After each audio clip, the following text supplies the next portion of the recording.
Vamos a iniciar. Muchas gracias.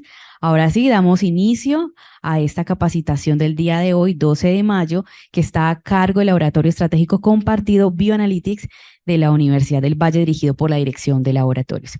En este momento le damos entonces la bienvenida a todos los presentes. Muchas gracias por asistir, por supuesto a las personas que están conectadas en el día de hoy. Le damos paso entonces a nuestro director Fernando Luna, director del Sistema Institucional Integrado de Laboratorios. Ah, por aquí está bien, sí, yo creo. Hola, muy buenos días. Le damos la bienvenida a este espacio a las personas que están aquí con nosotros presencialmente. Muchas gracias. Les cuento pues a la comunidad que estamos en uno de los auditorios de la INTEP aquí en la universidad. Los que nos escuchan de manera virtual, súper bienvenidos. Gracias a los profesores, a los estudiantes que han venido. Y bueno, a manera de introducción, queremos contarles pues que este espacio es posible gracias a la intervención de pues, varias, digamos, oficinas de la universidad. Una de ellas es la Dirección de Relaciones Internacionales, que pues no sé si todos lo sepan, pero pues a través de la Dirección de Relaciones Internacionales de la Vicerrectoría de Investigaciones, pues existen diversas posibilidades de intercambio de estudiantes que vienen a la universidad en programas de intercambio internacional y también pues que pueden ir por supuesto, fuera hacia otros países, desde Univalle a otros países. Y esto pues ha permitido justamente que en esta ocasión Christine, a quien tenemos aquí, pues nos esté acompañando a través justamente de uno de estos programas de intercambio. Ella ha venido, o sea, nosotros, digamos, hicimos una propuesta desde la universidad, justamente desde este laboratorio que llamamos Laboratorio Bioanalytics, que como hemos venido insistiendo poco a poco, hace parte de estos nuevos laboratorios a los que llamamos laboratorios estratégicos compartidos, que son laboratorios pues que pretenden, pues no están adscritos a una facultad directamente, sino que están adscritos a la dirección de laboratorios y que se convierten en un espacio donde todos potencialmente podemos acceder y que son o tienen más bien tecnologías que deberían estar dispuestas para toda la comunidad universitaria para realizar, pues, por supuesto, investigación y también, pues, trabajos colaborativos en general con la sociedad. En el caso de Bioanalytics, pues, tiene una particularidad muy grande y es que la tecnología base allí es HPLC o un equipo de HPLC con una capacidad de detección por espectroscopía de masas. Hemos venido trabajando en el equipo, eso fue o ha sido una cuestión, digamos, ya de más de un año y pico, desde que el instrumento pudo llegar en medio de la pandemia, desde que pues empezaron unas personas a trabajar con él. Ahora tenemos unos nuevos colaboradores como el doctor Duan, que está, digamos, ejerciendo allí, digamos, labores diariamente en el laboratorio y por supuesto a nuestra pasante Christine. El equipo en este momento, bueno, estamos superando algunos problemas técnicos en el equipo que se han surgido últimamente. Esperamos resolverlos en el curso de este mes. Y bueno, en general, esta charla hace parte, digamos, del proceso que hace el laboratorio hacia la comunidad para entender un poco las capacidades de esta tecnología. En este caso, pues Christine, nuestra invitada desde Alemania, viene ella, ¿cierto? Tiene experiencia en el área química, en diferentes campos de las ciencias químicas. Está terminando su maestría justamente, como dice allí, en la Universidad de Bayreuth. Pues ha tomado, digamos, un poco el desafío aquí ella de enfrentarse a el problema de la cuantificación de micotoxinas. Entonces, de eso se va a tratar esta charla y pues ya, yo creo que ya no digo más. Es básicamente eso y pues digamos, lo que decía es que esta charla hace parte de algunas que vamos a seguir dando en términos de comprender esta tecnología para qué sirve, porque realmente, pues a pesar de que uno tenga muchas expectativas sobre esta tecnología, realmente hay que definir exactamente en qué casos nos ayuda puntualmente, cuáles son, digamos, las características con las que la muestra debe llegar. Justamente tenemos una charla la próxima semana, ¿verdad? El 19, que vamos a tratar un poco más ese tema de la preparación de muestras, cómo es que debemos pensar en las muestras antes de que lleguen allí. Bueno, entonces, sin más preámbulos, presentación va a ser en el idioma inglés, por supuesto que es el idioma en que mejor, digamos, se desenvuelve nuestra invitada Christine, pero ella ha hecho un fenomenal trabajo también en poner las presentaciones en idioma español. Entonces vamos a ir pues viéndolo de esa manera. Yo sé que el inglés para ustedes realmente no es un gran problema. Y pues estaremos, por favor, muy pendientes de las preguntas que haya para resolverlas. Por favor, anótenlas y las tenemos supremamente en cuenta hacia el final de la charla, ¿vale? Entonces, muchas gracias, Christine, bienvenida. Well, welcome everyone, and thank you for showing up so numerous here. My name is Christine. I'm from the University of Bayreuth, which is in the south of Germany. And today I'm going to show you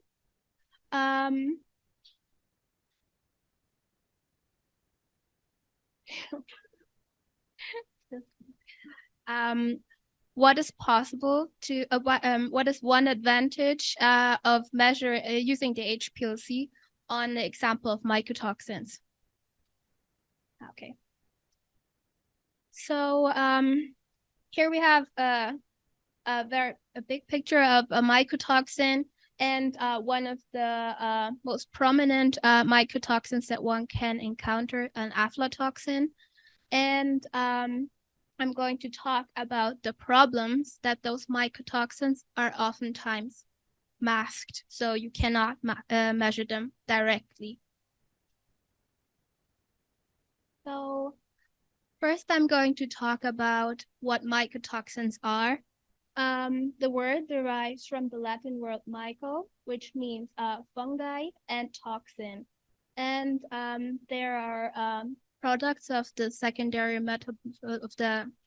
products of the metabolism of the fungi, and they're called secondary metabolites because they're not necessary for the growth of the fungi.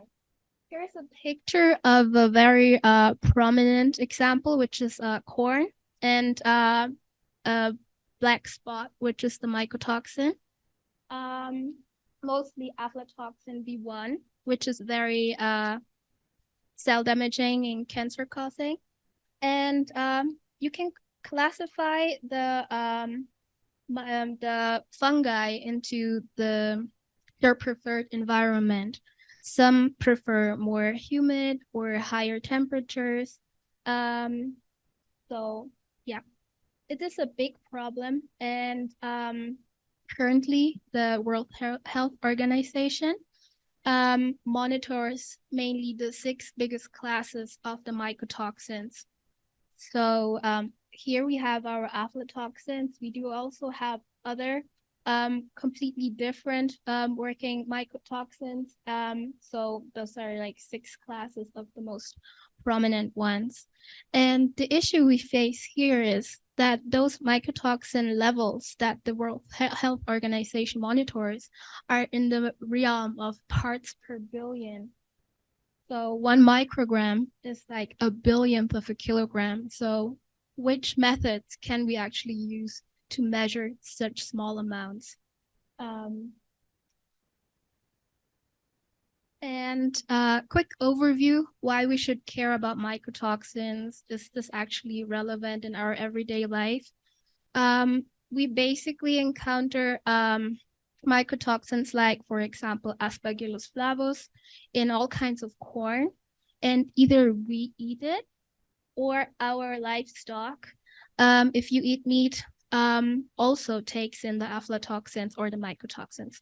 So this is just a brief overview for aflatoxin, and it's a huge problem because it is very damaging. It causes cancer in the liver, and it's actually also very, very prominent because out of 500,000 or 600,000 cases of liver cancer, up to 155,000 can be directly linked to the consumption of aflatoxin contaminated food. So also, it has an immunoresponsive effect on the immune system. And it also, when kids eat it, can interfere with their growth. So it is also good to protect children when they're eating cereals, to really monitor the amount of mycotoxins. And if you don't care about health, so just about money, just in the year alone of 2012, there was like 1.68 billion US dollars of losses just with corn aflatoxin contamination. So the numbers right now are actually way higher. So it's also bad for the economy, if you say so. So another very interesting aspect is, does this get worse or better over time? And I clearly see that this is a very, very climate crisis connected problem, because, for example, for Aspergillus flavus, just 2%, just 2 degrees Celsius more can cause up to 20% more proliferation of the aflatoxin. So basically the temperature differences are getting more extreme with global warming. So that is a very good environment for the growth of mycotoxins. So in this, over the time, it will be a really big problem in this planet. So it's very important to establish a good method, which I'm going to talk about now. So where do we see mycotoxins? Basically, they're everywhere. We see a lot of mycotoxins, obviously, in cereals. Coffee is affected a lot. Fruit, and is also very, very visible in livestock, especially in very poor and unhygienic environments. Pigs, for example, when they consume high amounts of zearalenone, you can clearly see that by swelling of their genitals, and their whole body changes their appearance when they consume a lot of mycotoxins. So it's a huge problem we face everywhere. So just a very quick overview of how mycotoxins are metabolized in the body. I have listed here like the 5 of the six mycotoxins. So obviously the most prominent one is the aflatoxins. They actually form adducts with the DNA. This is a very, very fast way to change the proteins in the DNA. So they're actually very cancerous.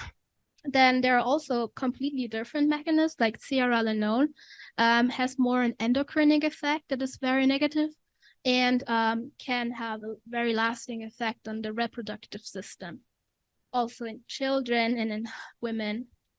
There are all kinds of different ways that mycotoxins can basically poison the body. This is just a quick overview, but most of them lead to cell death, cancer, and a suppressed immune system. So yeah, why are plants masking mycotoxins? So most fungi, they choose a host in this, here, for example, deoxynivalenol, which is shown here as a molecule, and here it is infecting corn. So what happens in the cell? The plant does not really want it. The plant wants to deal with this mycotoxin, makes it less harmful. So what it does is it connects it with a glucoside bound. So what we find is a very often occurring form, which is called DON3G, which is just like this connected thing. And those are called masked mycotoxins. And this is a problem because when we use a measurement method like HPLC, this means you're looking for masses, fragments. Go back. The mass of this adduct is completely different than this mass adduct. So if you would directly measure, for example, corn flour, you wouldn't see the amount of mycotoxin. In reality, it's a higher level actually. So just a quick overview. Plants can metabolize mycotoxins in different phases of their metabolism. Most of the mass mycotoxins are like in phase 2 metabolites. So it's a conjunction with glycosol or like glutathione adducts. And or they can also completely like compartmentalize the mycotoxin out of the cell. So there is not an extreme amount of literature that understands why fungi produce mycotoxins, or each mycotoxin has a different function. Most of them are basically to show dominance over their growth, over the host. And it is also not very well understood which plant does which masked mycotoxin. So we deal with a lot of masked mycotoxins here. Just a quick overview here. We have some of the common mycotoxins. And when we measure mass spectroscopy, to obviously look at the molecular weight that is important for us. And I just want to show you those, for example, here is like sugar parts in that molecule, in the masked molecule, and it changes the molecular weight. It varies very clearly. So this is a problem for us if we want to measure HPLC on mycotoxins. We cannot just throw in the sample and expect it to show us the correct amount, because in reality, we have a lot of those adducts. So what actually happens when we eat those masked mycotoxins? Can we just like flush it out like as it is? Is it also masked for our body? And the answer here is, for example, zearalenone. That is the endocrinic disrupting Fusarium mycotoxin. The answer is, in our body, we have intestinal bacteria, and they can, in a matter of hours, convert it directly back to the free mycotoxin. So our body does not really make a difference if it's masked or not. So we're really dependent on measuring the masked mycotoxins levels too. It is not enough just to measure the free mycotoxins. Here's one enzyme that barley uses to mask the mycotoxin. And I just quickly thrown in here what is the maximum level in Colombia, for example, for mycotoxin. Is really a small amount of food contamination that is tolerable. Here I have the other example of deoxynivalenol.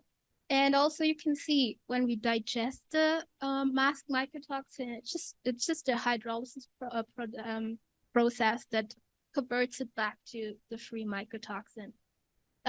Also here, this is not a very high amount of mycotoxin that is tolerable in food in Colombia. So it is very, very important that we monitor it exactly and precisely the amount. I'm just quickly showing here that it's not just like glucoside groups that the plants use to mask. It can also be this group, or here we have other structures that the masked mycotoxins occur. This is just a quick overview. So we really cannot say, okay, why do we not just add a glucoside mask to every single masked mycotoxin? It's not that simple. So I'm just showing here real quick the different stages where the masked mycotoxin physiologically in the body can be converted back. There's a variety of science that I have shown that I show here in the sources that has actually looked into the digestive juices and which of the digestive juices are actually the most effective ones to turning the masked mycotoxins back into their free forms. And most of them are actually like hydrolyzed in the lower gastric tract, but it can also like be converted in the bile and the saliva in the mouth. It already starts the process. So this is a big problem.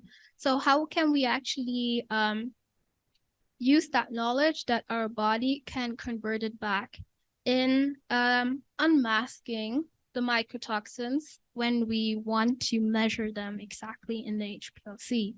And I came across this interesting paper that used the methods of, so here's basically the food that's contaminated, and then they have just added beta-glucuronidase enzyme that can cut the glucose group from the masked mycotoxin. And there are actually a lot of many different compounds that I will show later, for example, synthetic saliva that you could also use to have an effect on the masked mycotoxin and like set it, get the free form of it. Then of course you need to clean up the matrix for the HPLC, and then you can measure it, and then you can get a more clearer spectrum, spectrum from with this synthesis room. And as I said, if we would, for example, not add this enzyme, or we just measure it, just extract the mycotoxins as is, in reality, it is way higher the amount of mycotoxins that is actually monitored. So measuring directly gives a quick overview of, okay, how many mycotoxins are we dealing with? But I don't think it's a real overview over the exact amount of mycotoxins. So we need definitely strategies to extract the masked mycotoxins. Here I'm showing, this should just show you that the saliva that they have created, the synthetic saliva or the synthetic bile juice, can actually be created in a laboratory with very simple, relatively simple chemicals. This is not a very hard recipe to mix together, but if you're lazy, you can also just buy it for like, I think about $100 to $200 per bottle. And then with this synthetic body juices, you could also try and extract the different mycotoxins. Obviously, there's a lot of science that needs to be done because there's a huge variety of masked mycotoxins, and it's just basically this part of science just beginning to see what we actually have to deal with when we want to measure it exactly. There are also a few, let's say, for example, some mycotoxins, they need alkaline hydrolysis. So you cannot just say, okay, I need to throw in some acidic or enzymatic components and then unmask it. You really have to see the chemistry of each masked mycotoxin. And what is also used, what I wanted to show, very commonly used are those ELISA kits, basically immunosorbents that have docs with little enzymes and proteins in it that can show an immune response basically on the table of the mycotoxins that you measure. So that is also a rapid and easy test if you don't have an HPLC at hand. I will show later what are the pros and cons of this method compared to using the synthetic juices. So far, I would say that the synthetic juices are actually a really promising technology to extract the masked mycotoxins, because that's also what we do in the body. So I'm a big fan of the biomimetic synthetic routes. How long do we have to let the components of the masked mycotoxin sit with the chosen synthetic body fluid or enzymes? In this paper that I found, it just shows you that it depends in the body as well, how long the fermentation process is. And this group has shown that it actually does make a difference how long you actually let it sit, the masked mycotoxins and the procedure with the synthetic body fluids. So either if you use enzymes or the synthetic body fluids to extract the masked mycotoxins, it really is important that you see how long do we have to mix it together. It's not enough just to let it sit 5 minutes, because that equals, for example, the salivary phase, where we have seen earlier, is not the main process of the unmasking of the mycotoxin. So here we see our instrumentation and the bioanalytics in Univalle. So this is the ideal setup actually to measure the mycotoxins, and I will show you why. Basically, you have here your autosampler, you put in the sample, and it is important that you use a electron spray ionization method, because it can be a little bit tricky to, with the empty mode, get actually the charged ions interface, because masked mycotoxins are pretty polar. So a setup with an EC and a QTOF, which is a time of flight setup. So basically here, the sample gets in and then into the tubing. I'll just go quickly over that slide. It actually, in a nutshell, just shows that it is dependent how long we let the enzymes or the synthetic body fluids sit with our masked mycotoxins. And because it makes a difference, obviously, if you want to mimic what's happening in the body to see, okay, how long does it have to sit with our masked mycotoxins. So this is our setup that we have here in Univalle. And I will show you why this is ideal. We have an AC setup with a QTOF connected to it.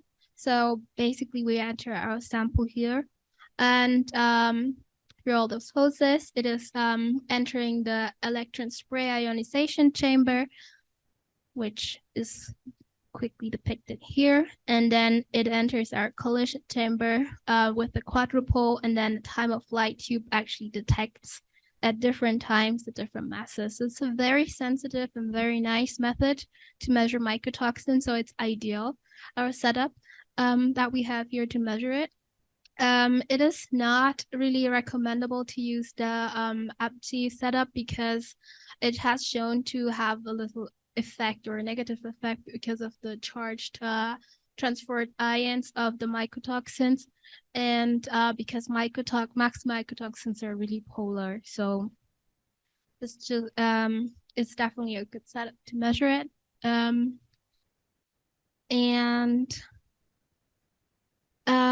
Yeah, you can also run a tandem MS mode, which is even better if you want to identify the conjugated mycotoxins. And as I said, the TOF has a very high resolution, as if you remember, the amounts that we're measuring from the mycotoxins are really, really small. So here I'm also quickly showing an overview of how chemical procedure in the laboratory would look like. So for example, if you have corn or wheat flour, here you have your analyte, which is here the masked mycotoxin. The solvents are very standard solvents for HPLC setup. And the time's very interesting, how long you actually let it sit. And then it's very important also that you have a cleanup procedure because mycotoxin seems to be like very stickier and they actually need a special cleanup procedure after you're measuring them in the HPLC. And those are direct methods. And here it shows also in that paper that I found from Bertilla from University of Vienna, who works a lot with masked mycotoxins. Really, really worth looking into his science. Also the analyte, here are the unmasked mycotoxins, the pre-hydrolysis extraction. And here they have also used the hydrolysis process to unmask the mycotoxins and also a little cleanup procedure. And it has actually shown that it does make a huge difference for most of the samples. So for example, if you measure wheat without or with unmasking the mycotoxins, those are completely different levels that you see. So if any food monitoring company measures it directly, this is not the exact amount that will end up in our body, and that's a big problem. I just want to show real quickly here, I don't want to bore anyone too much with the mass the spectrograms, but here you can see, for example, for the stearalenone EDOC, the masked one, and this B is the standard, and this is the masked mycotoxin. And this is, for example, it's very interesting, the group used a synthetic fecal slurry, so it actually mimics really, really, really well what's going on in the body. It shows basically what comes out after you have treated the masked mycotoxins with it, and you can see a huge difference of the spectrogram. So it is definitely important that you look into the masked mycotoxins too. It's not enough just to measure a quick mycotoxin without taking the masked mycotoxins into account. So another method, obviously not just to use the synthetic body fluids or ELISA kit where you have immobilized enzymes or proteins on a plate. That is very often used, especially like on site, for example, by Roma labs. You could also just use enzymes directly, but I just want to show, show that it could also be problematic. For example, if you have ochratoxin A and you use some enzyme that's too harsh or that's not correct, it actually can just cause the detoxified form. And then again, when you run a spectrum on this with the HPLC, it does not show the mycotoxin that we want to measure, but just like the detoxified forms. There is also a lot of science to be done with hydrolysis and lysis that are enzymes that actually just bind the mycotoxin. Those are definitely strategies that other groups have formed as well. And here are just a few enzymes that you can look into. It actually is also a quick way to unmask a few of the, let's say, more basically bound masked mycotoxins. But if you use a little bit too much of a too powerful enzyme, it could just basically digest or detoxify the mycotoxin itself. So it's not very easy to do that. So most mycotoxins are very, very temperature and very acid protected. That basically takes a lot to destroy them, but it is definitely possible. And here is another alternative that I want to show that has not to do anything with HPLC, but that's also a very elegant way to extract masked mycotoxin. So basically you have your samples here, and then you mix them with supras, which are basically those supramolecular solvents, and then you run this process here. You centrifugation, magnetic stirring, and then you get that sucrose extract. Then you remove your surfactant and have a phosphate buffer solution and the tetradecanoic acid residue from the supras. And then you can basically use that purified liquid on your ELISA kit. That is also a very good way to quickly, without an HPLC, unmask the mycotoxins and measure them. The issue, though, with the ELISA kits, as I show later, is those proteins, it actually needs to be cooled. You need, I think in food tech, you have to like use 30 of those kits for one measurement. So it's very uneconomic. But as I say, you can do this on site. So any food company can do that basically in their production facility, just as this. This is just a quick procedure I wanted to show you that is an alternative, a modern alternative to the HPLC setup that we prefer with the immunosorbents. So yeah, this is already the overview over the procedures that I have shown you to unmask the mycotoxins. Basically, we have our direct methods where you can get a really quick overview over what's going on, how big is the content of our mycotoxins. But as said, the issue with this method is that it cannot differentiate between masked or not masked mycotoxins, so it's very imprecise. So this is fast, and yeah, not so exact. Then the indirect method that I've shown, where you can either use enzymes or you can use synthetic body fluids to mimic what the body is doing to unmask the mycotoxins. There are really comparably really exact amounts of the mycotoxins. But of course, depending on what you add to your solution, it can be destructive, or it can lead to other adducts that are unfavored. So you really have to look into what you use exactly for each masked mycotoxin that you're looking into. And also the Supra's RUM ELISA setup that is very elegant that I've shown. It is simple because you don't need an HPLC. You can do that at your food company, or almost in an extreme cases, you can also do it just on site in the field. But you need like 30 samples to prove one thing. So that is not economical. And also it can have cross interfere reactivity because of the secondary antibodies that could form. So that is a problem. And then of course you need to transport your samples cooled, because those are proteins and they can basically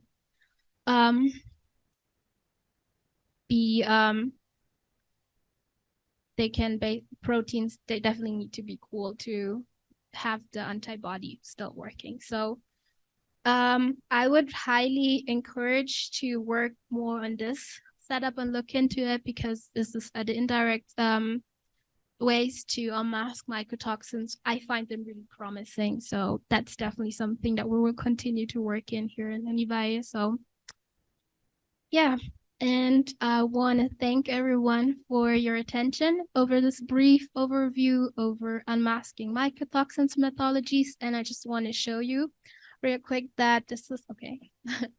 That mycotoxins are actually a problem that is as old as our humanity. Even the Aztecs and Mayas have worked with floating gardens, and they have also developed this nixtamalization process where you add lime, calcium carbonate to the flour to make those taco shells that are really white that some of you may know. And it has shown that this is also one way that those ancient cultures have tried to combat mycotoxins. So it definitely reduces the amount of mycotoxins in a few papers that I found.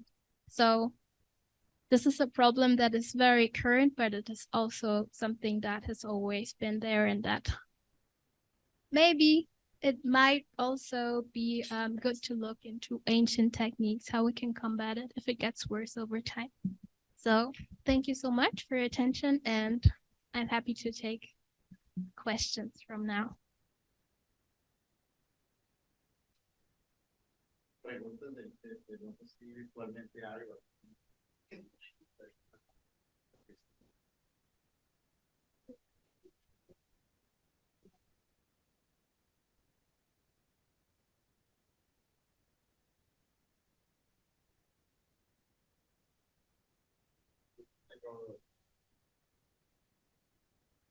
Yes.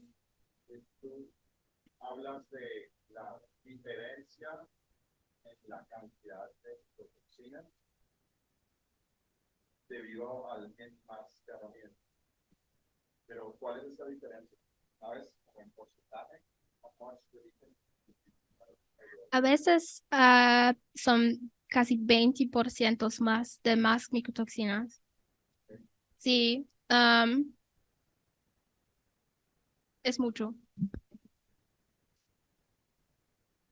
Y no sé, tú tenías una figura 3, en la figura 3, donde tienes el espectro de masas. ¿Nosotros? Yeah, I think it's way back. Here. Ahí está. La siguiente. Entonces, aquí estamos midiendo a Z14. No, es CEN, es la micotoxina, ¿cierto? Pero realmente el pico molecular o la masa molecular es 317, 21. Sí. Aquí es el estándar. Ok. Pero cuando hacemos, ok, el estándar es el A. Ok, yo estaba leyendo mal. Sí. Ok. Y cuando haces la hidrólisis o la fermentación. Es aquí. Pues es un proceso de fermentación muy fuerte con los bacterias intestinales. Solamente un ejemplo. No, pero el estándar es el B, no el A. Es el B. Exactly. So you have the standard with B, right? So when you do the chemical treatment, you see that the signal at 317 gets higher. It's enhanced, right? Yeah, that is because of the adducts that form directly after the bacteria. Exacto. But basically, they unmask it and then directly transform it, continue to transform it. So I would say this is a nice fermentation idea, but it also, of course, does not show the standard signal. Okay. There are way more examples like this. I've just chosen this example because it shows in 3 rows that it's different, but I also came across different examples where I can see more.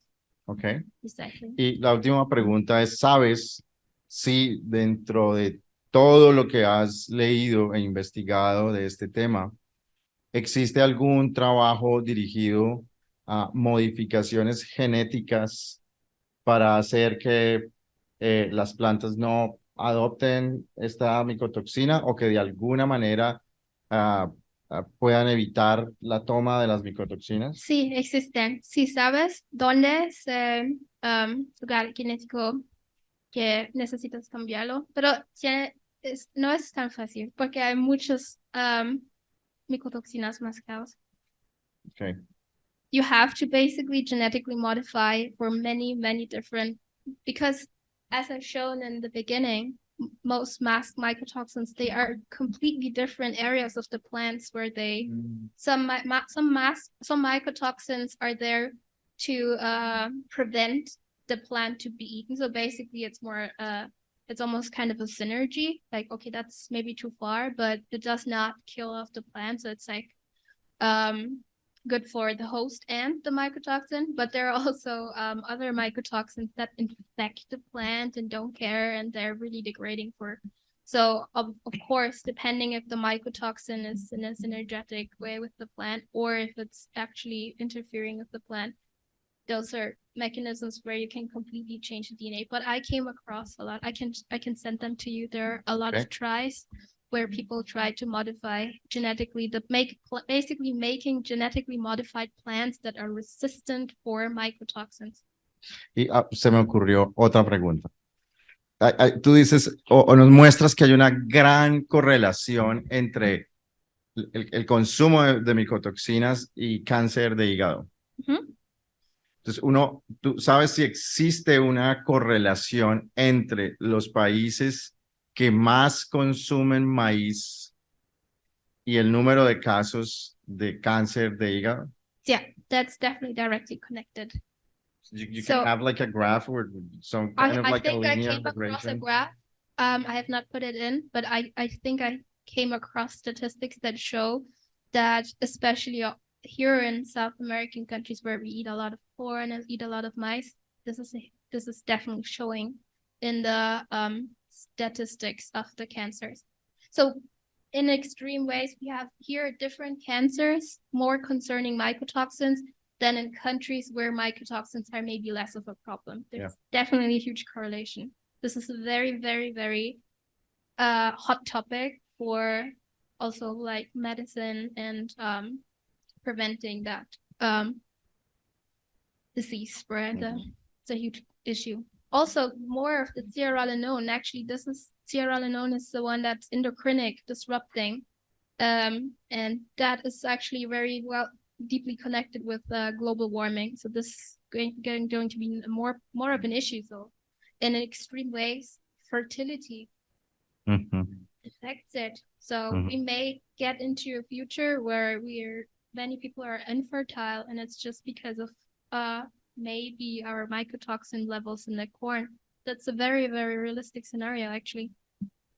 Ok, muchas gracias. Quería hacer 2 comentarios ahí sobre este tema y es, pues, la relevancia que tiene, justamente por la cantidad de maíz y cereales que consumimos. Y otra es, digamos, aquí estamos hablando de la identificación, pero también hay un trabajo muy importante, porque ella mostró al principio, digamos, esta mazorca negra como dañada, y eso se produce por mal manejo post cosecha. O sea, cuando un campesino, pues, tiene un poco de maíz almacenado, pero no se almacena de la mejor forma, sobre todo por el control de humedad. Entonces, cuando hay humedad y cuando hay calor por el global warming, pues eso es un cóctel para que los hongos crezcan y por tanto que aporten micotoxinas. Entonces, este es un problema muy interesante a nivel, como ella nos ha explicado, global y para Colombia, pues por supuesto, pues nosotros no somos productores de maíz, de hecho importamos como el 90% del maíz que consumimos, pero igual, es muy importante para los que, para el consumo. Colombia no tiene, digamos, laboratorios que regulen esto. O sea, los productores usualmente tienen que hacer pruebas afuera o con métodos rápidos, como ella nos mostraba algunos, pero con hacer identificación mucho más a detalle o estudios, por ejemplo, de cómo está distribuido esto por zonas geográficas, pues tampoco existen. Pues no sé si entonces cerramos. Muchas gracias, Cristín, por tu excelente presentación. Creo que podemos darle un aplauso. Muchísimas gracias y hasta una próxima oportunidad.